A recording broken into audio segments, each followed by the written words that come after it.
Hello and welcome to the Doscast. After a few weeks away, we're going to catch up with the Hawks manager, Paul Doswell. A busy week just gone, but before we reflect on that, Paul, I think it's only fair to start off by congratulating our National League winners this season. Of course, Wealdstone in our division, the South, as well as Kings Lynn and Barrow. Yeah, all deserved winners of their respective leagues. Obviously, from our perspective, we tried very hard to chase Wealdstone down during the season.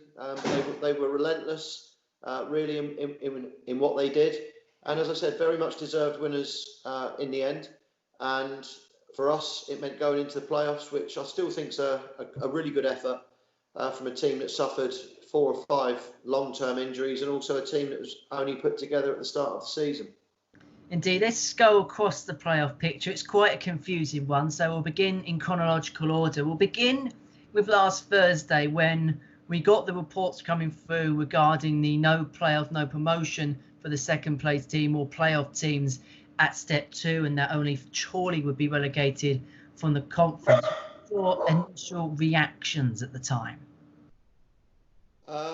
Very disappointed. We didn't find out to the Wednesday evening, 9:30, and our meeting was at 2 o'clock in the Thursday afternoon, and we all received an email late Wednesday evening to say that, we're very sorry, but your league doesn't qualify as elite sport, and that was that, really. And then we went into the meeting on Thursday where that was reinforced.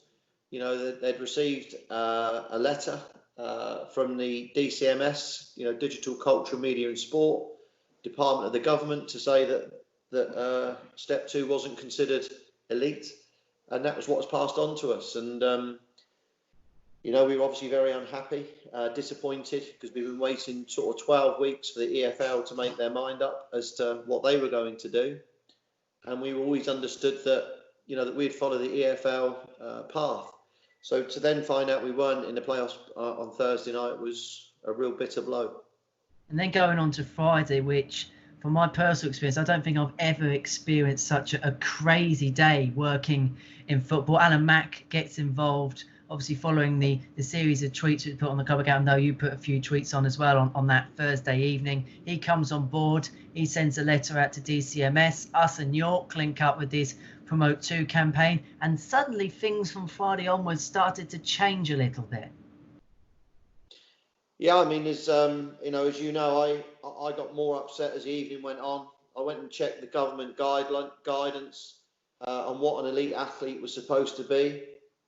There's a very definitive wording to that, and it's only a 2-letter word, but it's the word AN. And it said that an elite athlete is someone who derives an income from sport. It doesn't say you had to have a full-time income. It didn't have to say you were a professional footballer. It said, do you derive an income? And all of the players at Step 2, everyone, get some type of income, whether that's £100 or £500. And when I read that, as I said, I think it's about 2 o'clock in the morning that I sent out my first sort of series of tweets, and I copied Alan Mack into it. And as I said, I don't think I went to bed till about 4 o'clock that morning because my head was going round in circles. And then Kate woke me up, my wife woke me up at sort of 9 o'clock, shook me awake and said, Alan Mack's down at the ground, can you get there in the next hour? So it really went from there. And as I said, Alan Mack took up the baton on our behalf. And, to get the answer that the government or the DCMS had never, ever given any directive, no letter. It's just how the National League and the FA had interpreted their definition. But we were, we were obviously very disappointed Wednesday, Thursday, a bit more hopeful on Friday. And then, of course, yourself and the York City media guys got together and came up with this hashtag Promote 2. That goes viral, #1 UK trending on Twitter on the Friday night, and it seemed like everyone in England almost got behind the hashtag Promote 2. And I've never seen. I'm not a massive social media person, but it was a huge impact and opened, I think, all of our eyes up to what social media can do these days. And by Monday the tide had turned, and I think they were, I think the National League and FA were in a position where it was undefendable, really, what they were trying to do. suppose- And that led to more meetings this week. And it's obviously come to, to today where we know we're in the playoffs. All 12 teams have committed to playing those playoffs. And, we're very, very happy to be obviously in that position today. One of the things we always talk about is the power of social media and how important it is in football, especially nowadays. You look at something that us and York did, which is I can't remember something like that ever happening before. And the reach and the scope of that, it proves how much something that we may have seen as probably won't go anywhere can go somewhere if it's done right, if you get the backing and if people are willing to support it. Henry, I don't think we can underestimate the amount of work that was done by our football club. Trevor Brock worked relentlessly for 5 days and 5 evenings. Tim Mellor, who's our vice chairman, he's an eminent surgeon in his own right on the COVID and medical side, got stuck in. Alan Mack, as I said previously, Stuart Munro, has just been appointed to our board, has done so much help and work. Mark Pope has been brilliant. Everyone just got together, and I think the fact is that our relationship with York and certainly every other football club in the south, I think that Mark White deserves an enormous amount of credit from Dorking. Steve King at Dartford, again, we were non-stop on the phone. Neil Baker at Slough, the four of us just weren't prepared to let this drop. And, I think that everyone's been the beneficiaries of that. Certainly Bath and Weymouth. Mark Mosley's on Radio Solent this afternoon praising Havant as a club for giving them the opportunity. And I think that's right. I think that without that work that everybody did, obviously including your good self on our social media team, we wouldn't be in a position that in 3 or 4 weeks' time we have got a semi-final to look forward to. What does that say about non-league football at that level? Because we know the second we go into action, we want to beat each other and we want to get that promotion spot. But the fact that everyone in that predicament pulled together, self-interest were put aside for the greater good, that it says a lot about people involved in non-league football, I think. Yeah, and like I say, I mean, Neil Baker and John Underwood and myself were almost at each other's throats in the home game, the abandoned game. It doesn't mean that, as soon as the game finished, or certainly the following morning, that, that I didn't have the same respect for him before the game started. Football's a very emotional game. It's an emotive game. And we all look back sometimes and wish certain things didn't happen. But the measure of good men is that they can get on the phone the next day and have a laugh about it or whatever. And, people ask me subsequently to the Slough game, the abandoned game, it's going to be this, it's going to be that. And that was never going to be the case. Neil and I and John and I, as an example, could get on the phone and speak and laugh about it two or 3 weeks later. So it's important that people realise that. You made a great point. On the day, you'll do anything to beat each other. But once the football's finished, then we remain, hopefully in the non-league family, good friends. Indeed. And you talk about Slough, they will be our potential opponents along with Dartford in a home semi-final for us. And I suppose it must be nice once we get all the protocols out of the way, and we'll come to that in just a little bit, to then have a football match to prepare for. And either way, whether it's Dartford, whether it's Slough, that is a very, very tough test. I mean, they all are in the playoffs. Yeah, I think that the fact that we won't have played, any of us, for nearly 16 weeks makes these particular playoffs more of a lottery than ever. And I don't think it matters if you finish 2nd or 7th. It's going to be literally on the day. You can't go on what you did last season, because that season is 4 months away now. It seems a distant memory. So I think everyone's on the same level playing field. It's who turns up on the day, but probably doesn't reflect on the efforts that each team had from last season, because I just don't think you don't know what your form's going to be. What I do know is that as a football club, we looked after our players by putting them on furlough, and the staff.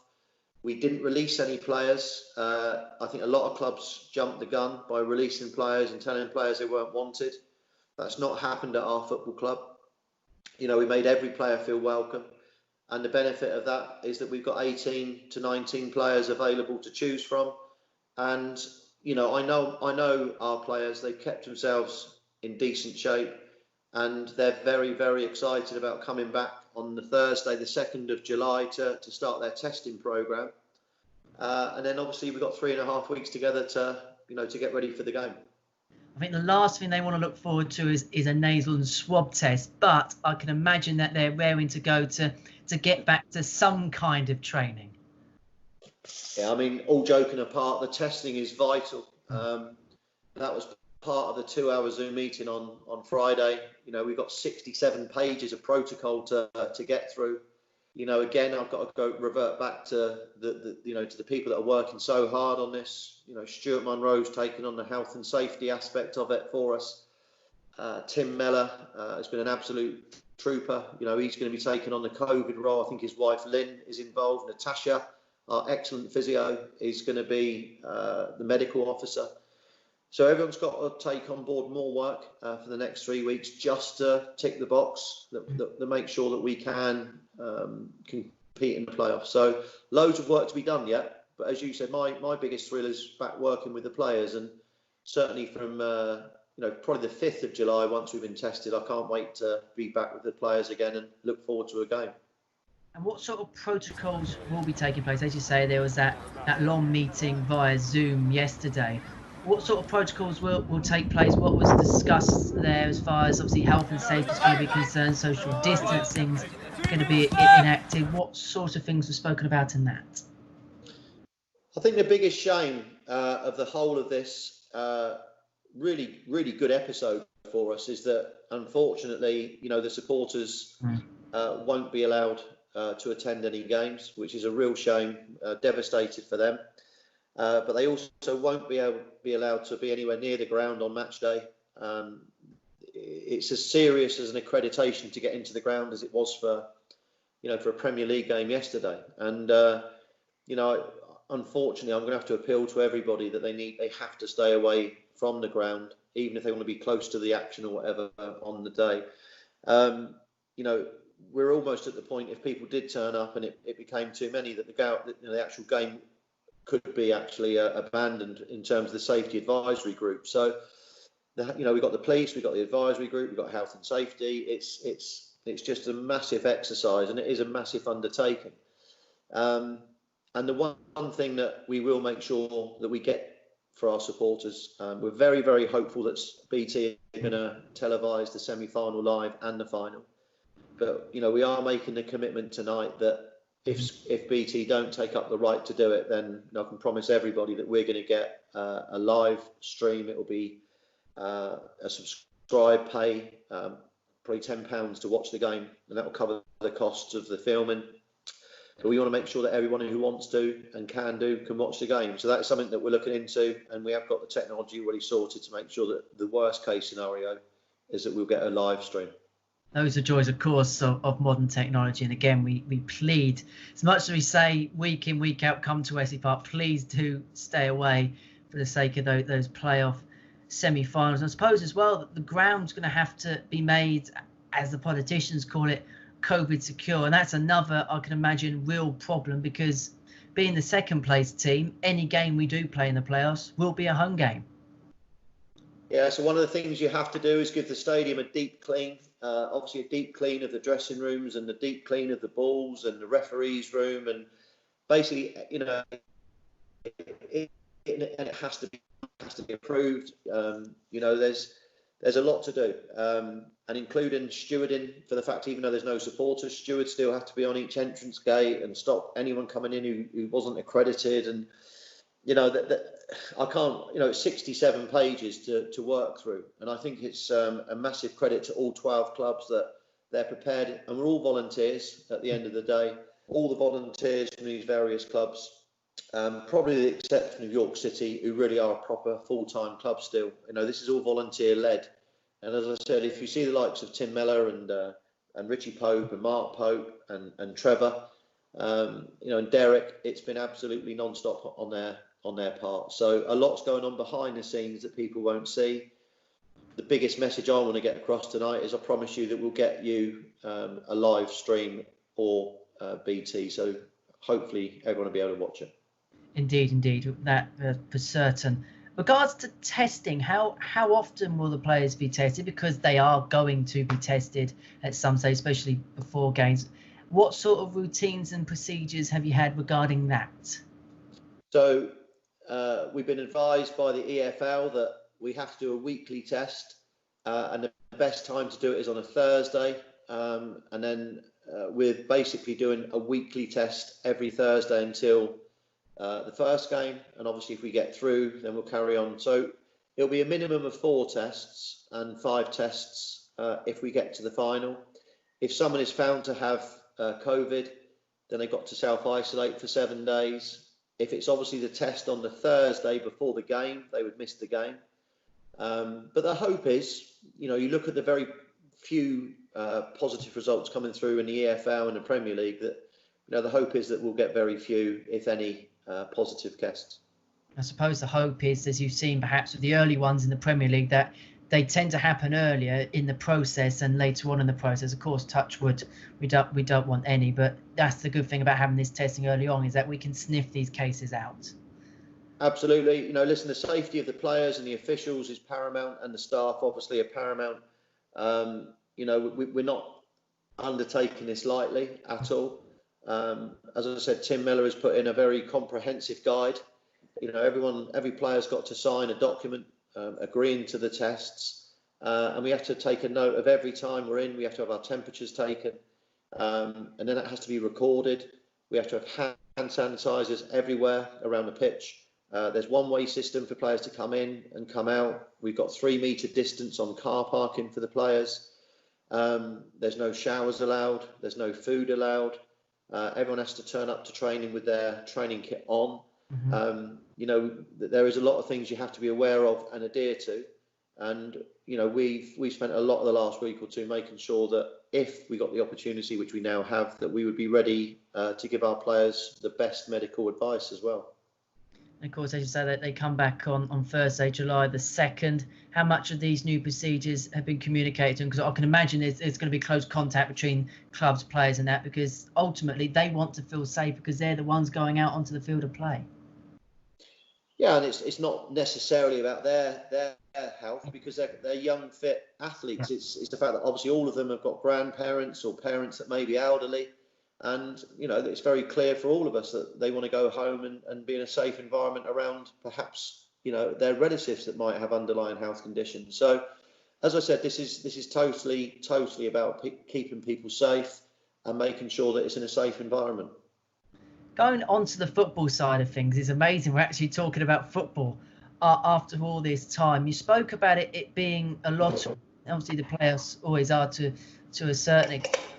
How tough is it going to be for you as a manager to try and analyse games, try and do team shape, do the various things that you do in preparation for games? Because a lot of the analysis work that people like Scott do are going to be based on 3 months ago, systems which in theory could totally change. I think that Slough and ourselves know just about everything there would be to know about each other. Tactically, they haven't got any different players, nor have we. We both know how both of us play. We played each other 3 times. I've probably watched most of their games this season, believe it or not, because that's the amount of detail that we go into by virtue of Scout 7, so I can watch all the games. I think the more surprised team is Dartford, in the sense that we haven't played them since Steve King became their manager. Steve King has done a phenomenal job down there to take them from sort of 6th from bottom to 6th from top. And if you take Steve's average points per game, there's no question in my mind that if he'd been there at the start of the season with the players that he always manages to attract, that they would have been up there with Wealdstone and ourselves and the others to challenge for the actual title. So in terms of form, they're probably the form team with ourselves going into it. We'd won 5 prior to the break.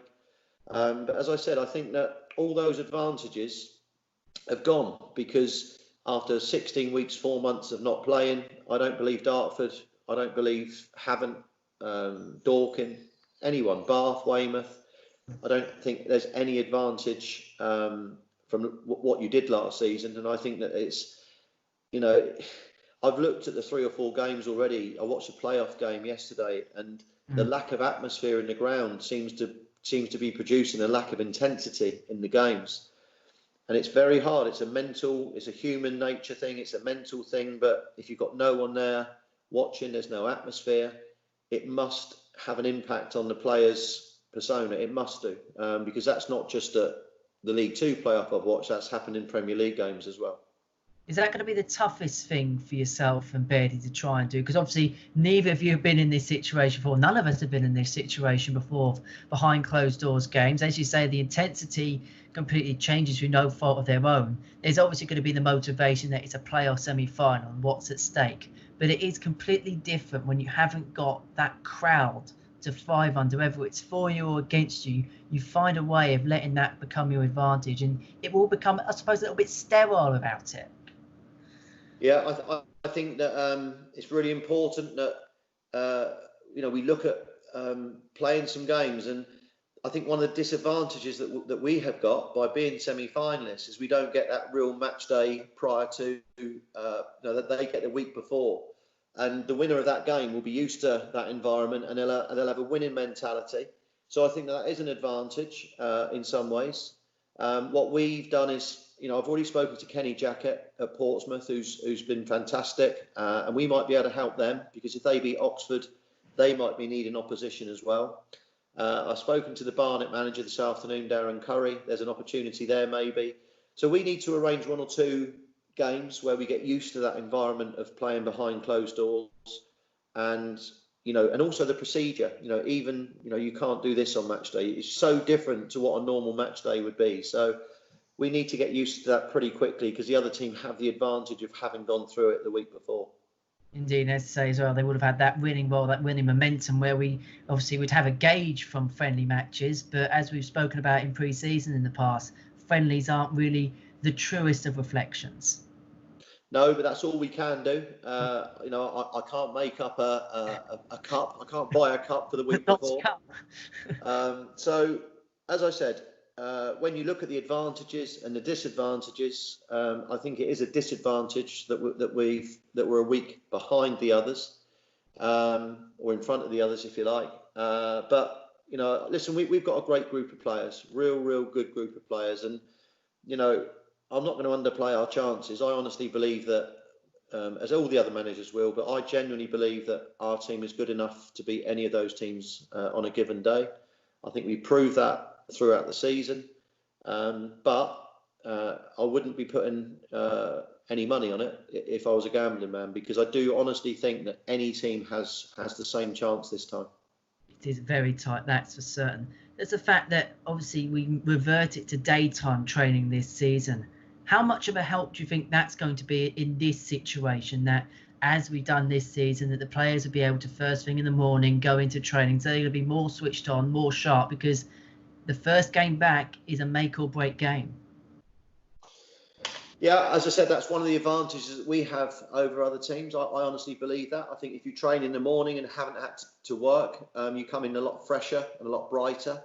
But you have to respect what these other clubs have done. And, Weymouth, Bath, Slough, Dorking, Dartford all deserve their place in the playoff as well. And however they've got there, and whichever method that they used to get there, that they've deserved it. And I know Kingy will be thinking that he'll win it.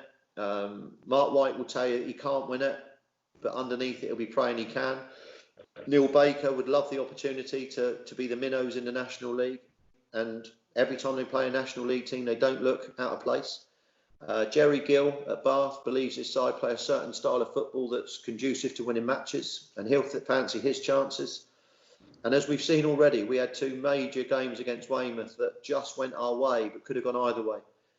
Mark Mosley's got a fantastic team there, made up with some very good Bournemouth players as well. So honestly, it's a flip of the coin. But as I said, I back our players, and I back them all the way. Indeed. One question I've had on Twitter today is regarding memorabilia, scarves, flags, things like that. Because as we said, fans aren't allowed anywhere inside the ground, in the perimeter of the ground or the surrounding area. Is there a possibility that, say, during the week before the semi-final game, which is we believe the 25th or 26th provisionally, will there be an opportunity for them to drop things off outside the grounds, scarves, the big flags, like the let's go for a little walk flag, things like that, to make it a bit more like home, as much as home as we can? 100%. As I said, I'm as much as I'm pleased about the principle that the playoffs are happening, I'm gutted for the supporters, especially the amount of support they've given me personally and the team, home and away, has been phenomenal this season. So absolutely, I think any memorabilia, especially the big flags that we take to these different games, we'll put everything up for them. I mean, it will be on BT Sport.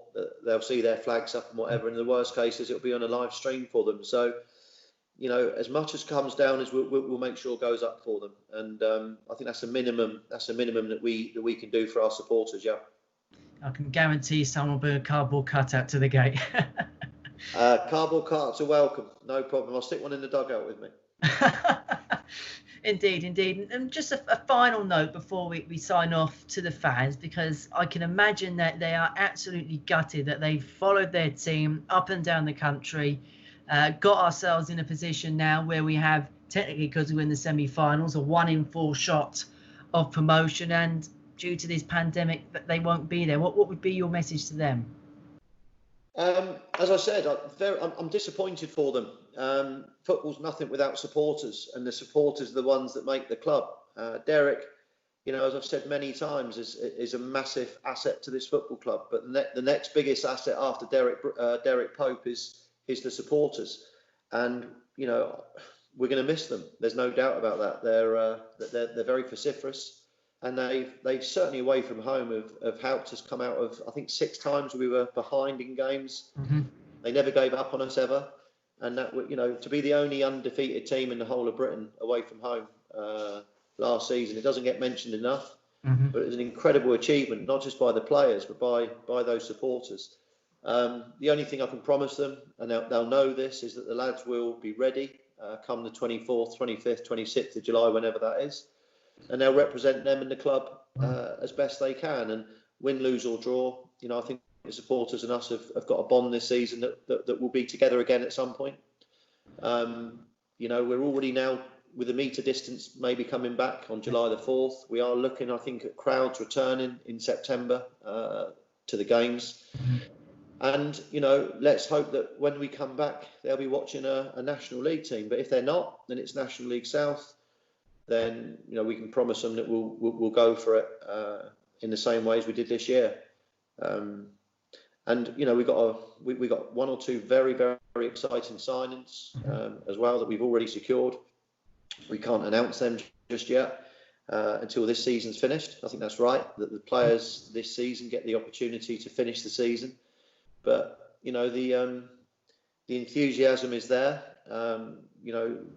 As I said, we're very excited about where we're at as a football club. There's, as you know, and I can't again say what's happening, but there's huge news coming out of the football club in the next few weeks, 3 or 4 weeks, and we will be a very, very strong football club. And one of the things I'm very, very keen for the club to be is the community hub of the area, and whether that's in the National South or the National, that won't change. And we can't wait to see them all, and that includes all of our younger supporters as well, because the 3,000 school tickets we gave out has seen a huge amount of youngsters come and watching us, and I love watching them on match days running around and enjoying themselves, and that's what this football club's about. It's a good football club, and we'll represent that football club on the day as best we can.